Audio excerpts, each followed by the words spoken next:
Petite info que j'aimerais aborder concernant la Grèce. Donc pas de jeu 2012 pour les Grecs, hein, c'est Ah Nathalie oui, bah Savarikas. c'est c'est chaud ça, Ouais, hein. Nathalie Savarikas qui intervient de temps à autre sur France 24 a déclaré sur son Twitter que la Fédération olympique grecque n'a pas d'argent pour envoyer ses athlètes à Londres cet été, confirmant la paix du 4 mai, comme quoi la Fédération d'athlétisme grecque a cessé de fonctionner par manque de fonds. Alors ça c'est une chose. Et puis on peut aussi mentionner ce suicide sur la place Oui, oui, Syntagma. oui, parce que je sais pas pourquoi j'en ai pas parlé tout à l'heure, mais Je la trouve ouais, symboliquement très je forte. l'avais relayé sur Twitter, hein, tiens, d'ailleurs, je le dis aux auditeurs auditrices, hein, vous pouvez vous abonner à mon compte Twitter. Je suis pas du genre à tweeter 20 fois par jour, donc si je tweete, c'est vraiment que c'est important. Donc je le fais peut-être une fois par semaine maximum, ou une fois tous les 15 jours. Mais donc c'est Pierre Jovanovic tout court, hein, voilà. Donc vous pouvez me trouver sur Twitter. Dimitri Christoulast, alors Christ, j'aime beaucoup aussi, pharmacien à la retraite de 77 ans, s'est tiré une balle dans la tête en plein jour sur la place Syntagma à Athènes pour protester parce qu'il n'avait plus de retraite, ou presque à l'heure, il avait cotisé pendant 35 ans. Voici ce qu'il nous dit: je ne veux pas laisser des dettes à mes enfants.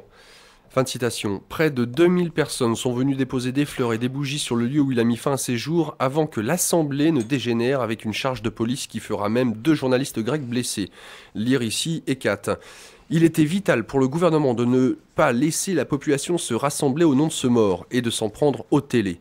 La police fait le sale boulot, bien entendu, mais jusqu'à quand? Voici le contenu de sa lettre. Je cite: le gouvernement d'occupation de Tsolakoglu, le général Giorgio Tsokakoglu, signataire de l'armistice avec les forces allemandes, fut le premier chef de gouvernement grec sous l'occupation nommé par les nazis. Son nom en Grèce est synonyme de collaborateur. Voilà, donc ceci explique pourquoi, pourquoi Pourquoi il commence cet par homme, là? voilà, pourquoi il dit le gouvernement d'occupation de Tsolakoglu, A hein. littéralement anéanti tous mes moyens de subsistance, qui consistaient en une retraite digne, pour laquelle j'ai cotisé pendant 35 ans sans aucune contribution de l'État. Mon âge ne me permet plus d'entreprendre une action individuelle plus radicale, même si je n'exclus pas que si un Grec prenait une Kalachnikov, je n'aurais pas été le deuxième à suivre. Je ne trouve plus d'autre solution qu'une mort digne, ou sinon faire les poubelles pour me nourrir. Je crois qu'un jour les jeunes sans avenir prendront les armes et iront prendre les traîtres du peuple sur la place Syntagma, comme l'ont fait en 1945 les Italiens pour Mussolini sur la Piazzale Loreto à Milan. Voilà la traduction de cette lettre ici sur Greek Crisis Now. Donc la réaction ne s'est pas fait attendre. Le ministère en charge du licenciement de 150 000 fonctionnaires d'ici à 2015 a Non mais été, attends, je sais pas si tu réalises, attends, ils vont virer quand même 150 000 fonctionnaires. Moi, je savais même pas qu'il y en avait autant pour un petit en pays comme Grèce. la Grèce, d'un autre côté... Je savais même pas qu'il y en avait autant, quoi. C'est absolument énorme.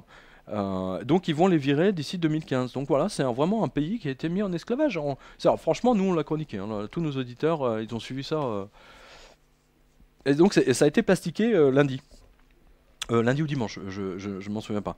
Euh, et je pense que de toute manière, on va voir une dégradation, hein, L'été sera chaud, hein. l'été sera chaud parce que les Grecs nous ont toujours montré que c'était en été qui se déchaînaient le plus. Mais je ne sais pas pendant combien de temps ils vont tenir comme ça.